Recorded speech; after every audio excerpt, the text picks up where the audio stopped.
Hello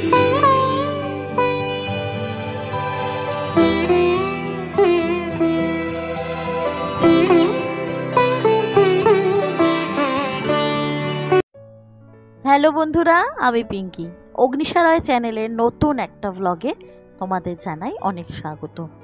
সকালবেলা ঘুম থেকে উঠে ঘরের জানলাগুলো একটু খুলে দিলাম, দিয়ে পর্দা তুলে দিলাম। ঘরদোর মোটামুটি পরিষ্কারই হয়ে গেছে, শুধু আমার বেডরুমটা ক্লিন করা বাকি। আর যেহেতু রান্নাঘরে যাব, তার জন্য ফ্রিজ থেকে মাছটা বার করে রাখলাম, তাহলে কি বরফটা ছেড়ে যাবে। এরপর দেখি আকাশে গনগন করছে রোদ। অনেক দিন বৃষ্টির পর একটু রোদ পেয়ে না, আজকে ভাবলাম অনেক কটা কাচাকুচি করে নিই। তাই আগে রান্নাঘরে যাওয়ার আগে আমার 2-3টে নাইটি, তারপর মেয়ের কটা জামা কাপড়, বাবাইয়ের কটা জামা কাপড়, যা একটু আধটু ময়লা ছিল সেগুলোকে কেচে সবার আগে ছাদে দিয়ে এলাম। কেন, আকাশের তো কোনো ভরসা নেই। এই দেখছি রোদ, আবার এই হয়তো আকাশ কালো করে বৃষ্টি চলে এলো। তাই যেইটুকু টাইমে রোদ পেলাম সেইটুকু টাইম কাজে লাগিয়ে নিলাম রোদটাকে। তারপর নিচে এসে একটু চা খাবো, দেখি না মেরি বিস্কুটটা একদম ঢালা নেই। আর বিস্ক ফার্মের এই বিস্কুটটা খেতে না বেশ ভালো লাগে, জানো তো। অন্যান্য কোম্পানিরও মেরি খেয়েছি, তবে এই মেরি বিস্কুটটার যেন একটা আলাদা টেস্ট লাগে। তো মেয়ে তো আগেরটা খেতে চাইতো না, এখন দেখি এই বিস্কুটটা তাও খায়। আর এ মাসে মেয়ের জন্য না আর চকলেট কমপ্ল্যান আনিনি, এনেছি কেসর বাদাম। এইটা ফ্লেভারটা নিয়ে আমি একটু চিন্তা করছিলাম যে মেয়ে আদৌ খাবে কি না, কারণ বাচ্চাদের থাকে না যে চকলেট ছাড়া দুধের মধ্যে কিছু খেতে চায় না, আমার মেয়ের তো তাই। তার জন্য তবে দেখলাম এইটা কিন্তু মেয়ে খুব ভালো খেয়েছে, জানো তো। বলছে মা এবার থেকে প্রত্যেক মাসে এই কেসর বাদাম কমপ্ল্যানটাই আনবে, এটার ভীষণ টেস্ট। আর সত্যি জিনিসটা এত ভালো, দেখি না ওর মধ্যে ছোট ছোট বাদাম, তারপর কেশর পুরো দেখা যাচ্ছে। তো ভাবলাম ঠিকই আছে, তাহলে এই কমপ্ল্যানটাই আনবো। তারপর চলে এলাম সোজা রান্নাঘরে। আজকে রান্না বান্নার একদম কিছু ঝামেলা করিনি, জানো তো। শুধু চিংড়ি মাছ করবো গাঠি কচু আলু দিয়ে, আর মেয়েকে স্কুলের টিফিন বানিয়ে দেবো। ওই দিয়েই বাবাই ভাত খেয়ে আর রুটি নিয়ে অফিস চলে যাবে, আর মেয়ে খেয়ে স্কুলে চলে যাবে।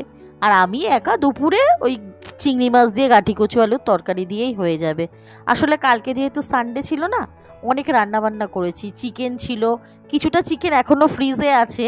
তা মেয়ে বা বাবাই যদি খায় তো গরম করে দেবো, আমি আর আজকে চিকেন খাবো না। কারণ পরপর 2 দিন মাংস হলে আমার আর ভালো লাগে না খেতে। আর এমনি এখনকার দিনে চিকেনে না আমি সত্যি কথা খুব একটা বেশি টেস্ট পাই না।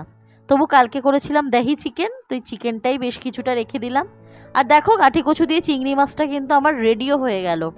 আর তার মধ্যে আমার ঘরে বানানো একটু গরম মশলা দিলাম। এই ঘরে বানানো গরম মশলাটার না কি অসাধারণ টেস্ট হয়, তোমরা মানে কি বলবো তোমাদের, তোমরাও বানিয়ে দেখো। সত্যি বাজার চলতি কেনা গরম মশলার থেকে এই হোমমেড গরম মশলা কিন্তু রান্নায় দিলে রান্নাটা একটা আলাদা টেস্ট হয়।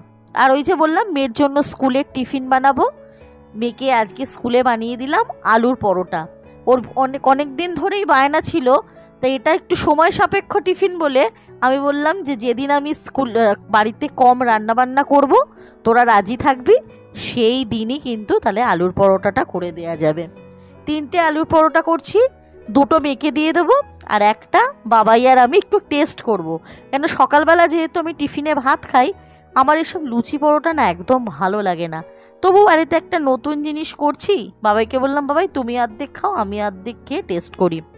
আর এর সাথে বাবাইয়ের হাতের বানানো ধনেপাতার চাটনি ছিল। মেয়ে আবার ওর বাবার হাতের বানানো ধনেপাতার চাটনি খেতে ভীষণ ভালোবাসে, তা সেটা বাবাই রেডি করে দিয়েছিল। এর মধ্যে কি ধনেপাতা দিয়েছিল, আরও কী কী দিয়ে এটা বানিয়েছিল। আর সত্যি কথা খেয়ে দেখলাম বেশ ভালো লাগছে, জানো তো, ধনেপাতার চাটনি দিয়ে আলুর পরোটাটা। তা যাই হোক, ভেবেছিলাম প্রথমে দই বিট নুন দিয়ে দেবো, তা মেয়ের আবদার যখন ওর বাবার হাতের চাটনি নিয়ে যাবে ধনেপাতার, তা সেই দিয়েই দিয়ে দিলাম। আর এদিকে এখন বাবাই অফিস যাবে, মেয়ে যাবে স্কুলে, তার জন্য ওদের খেতে দিয়ে দিলাম। বাবাই বলল আজ আর ভাত খেয়ে যাব না, কারণ যেহেতু 21শে জুলাই ওকে অফিসে যেতে একটু টাইম লাগবে। তা বললো আমাকে রুটি দিয়ে দাও, আর ভাত নয় আমি অফিস ক্যান্টিনে খেয়ে নেব। তার জন্য এদিকে দেখো মেয়েও স্কুলে বেরিয়ে গেল, বাবাই অফিস চলে গেল, আমি বাজার করে আনাগুলো গুছিয়ে রাখলাম। এদিকে দেখি গুরজাওয়ালি মাছ নিয়ে এসছে, যেটা আমার ভীষণ ফেভারিট। তো এদিকে ঘর তো পুরো খালি, মোটামুটি রান্নাবান্না সারা হয়ে গেছে। এবার বাজার গুছিয়ে নিয়ে ঘরের কিছু টুকটাক কাজ আছে সেরে নিয়ে স্নান করে নেব। তারপর আবার মেয়েকে আনতে যাওয়াও আছে। আর এই গুরজাওয়ালি মাছটা না আমার ভীষণ আলু দিয়ে টমেটো দিয়ে একটু ঝাল ঝাল করে করলে খেতে ভালো লাগে। তোমরা কে কীভাবে গুরজাওয়ালি মাছটা রান্না করো, যদি পারো আমাকে একটু কমেন্টস করে জানিও। মানে ইচ্ছাই করে একই মাছ বেশ আলাদা আলাদাভাবে খেতে। এদিকে মাছ ধোয়া হয়ে গেছে, ঘরে এসে কিছু জিনিসপত্র ছাদ থেকে জামা কাপড়গুলো শুকিয়ে গেছে এনে রেখে দিলাম। তারপর বাজার থেকে দেখি নিয়ে এসছে কচুরলতি, আর আমি বার করেছিলাম কিছু সবজি, সবটা তো লাগেনি তাই সেগুলো ঢুকিয়ে রাখলাম।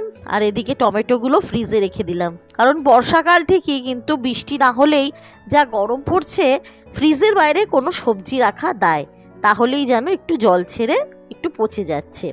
আর এদিকে মেয়ের বই খাতা রাখার র্যাকটা না আজকে একটু ভালো করে গুছিয়ে নেব, যেহেতু আমাদের বাড়ি খুব একটা বড় না। মেয়ের বই খাতা রাখার জন্য না আলাদা কোনো সেলফ রাখিনি, জানো তো, একটা দেয়াল আলমারি করা হয়েছে, ওর মধ্যে প্রথম র্যাকটা মেয়ের বই খাতা রাখি, আর দ্বিতীয়টা আমাদের হেলমেটগুলো, আর তার ওপরে মেয়ের সমস্ত ড্রয়িংয়ের জিনিসপত্র থাকে। ওর স্কুলের প্রজেক্টের ড্রয়িং, তারপরে হচ্ছে ও আঁকা শেখে, সেখানে তার আঁকার বই খাতা, বিভিন্ন রকম কালার, প্যাস্টেল, ওয়াটার, সেগুলোর জন্যই ওই তাকটা দেয়া হয়েছে। আর ইচ্ছা আছে এটার একটা পাল্লা করে সুন্দর করে দেয়াল আলমারি করার। আসলে বোঝোই তো, মধ্যবিত্ত সংসারে একটু না বুঝে চললে হয়, তার জন্য কটা দিন অপেক্ষা করে যাচ্ছি। সবে বাড়ি করা হলো, একটা খরচা গেছে, তার ওপর এখনই যদি মানে বাবাইকে প্রেশার দিই যে আমার এক্ষুনি দেয়াল আলমারি করে দিতে হবে, সেটা তো সম্ভব না বলো। সব সময় তো চাহিদা করলে হবে না, বুঝে চলতে হবে, কারণ আমরা হচ্ছি মধ্যবিত্ত। তার জন্য এখন আপাতত এইভাবেই রাখা হলো। পরে ভবিষ্যতে ইচ্ছা আছে কাঠমিস্ত্রিকে দিয়ে এখানে আরও সুন্দর করে তাক করার আর একটা দরজা করে দেওয়ার। আর জগন্নাথ ঠাকুরটা দেখতে পাচ্ছ, আমার মেয়ে না ভেজলিনের কৌটো দিয়ে আর ক্লে দিয়ে নিজের হাতে স্কুলের প্রজেক্টের জন্য বানিয়েছে। ওর হাতের কাজ এমনিতে ভীষণ ভালো, আর্টের ক্ষেত্রে ও ভীষণ মন দিয়ে করে। আর এমনিতেও বাচ্চারা বড় হয়ে গেলে আর মনে হয় অতটা ওদের পেছনে পড়ে থাকতে হয় না, যে পড়তে বস কি স্কুলের কাজ কর। মেয়ে তো যবে থেকে দেখছি একটু একটু করে বড় হচ্ছে, আমার কিন্তু এই কাজগুলো বন্ধ হয়েছে, ও নিজেরটা নিজেই দেখে শুনে নিতে পারে। আর এদিকে বাবাই মেয়ের জামা কাপড় সমস্ত আয়রন করা হয়ে গেলেও আমার এই কুর্তিটা না আয়রন করা হচ্ছে না। আর ভাবছি মেয়েকে আনতে যাব এইটা পরেই, তাই খেতে বসার আগে দুপুরে একটুখানি চুড়িদারটা আয়রন করে নিচ্ছি। আর লেলিন কাপড়ের চুড়িদারগুলো না দেখবে আয়রন করা ছাড়া একদম পরা যায় না, আর এমনিতেই গরম পড়েছে, তাই ভাবলাম একটা ঢিলে ঢালা চুড়িদার পরে নিই। তো বন্ধুরা, আজকে আমার ভিডিওটা যদি তোমাদের একটুও ভালো লেগে থাকে অতি অবশ্যই কমেন্টস করে জানিও কিন্তু। আর ভিডিওটা দেখতে দেখতে চ্যানেলটা থেকে যাবার আগে একটা লাইক করে দিও, আর চ্যানেলটাকে সাবস্ক্রাইব করে দিও। আর যারা অলরেডি করে নিয়েছো তাদের জানাই অনেক অনেক অনেক ধন্যবাদ আমার ভিডিওগুলোকে এইভাবে ভালোবাসা দেওয়ার জন্য। আশা করছি আগামী দিনেও তোমাদের অনেক সাহায্য পাবো আমার চ্যানেলটাকে এগিয়ে নিয়ে যেতে। আর তোমাদের একটা লাইক একটা কমেন্টস, এটা তো জানো আমাকে কতটা উদ্বুদ্ধ করে আমার ভিডিও বানাতে। আর তোমরা না আমার ওই রান্নাঘরের বাস্তু টিপস ভিডিওটাতে অনেক ভালোবাসা দিয়েছো, এর জন্য তোমাদের প্রতি জানাই আন্তরিক কৃতজ্ঞতা আর ভালোবাসা।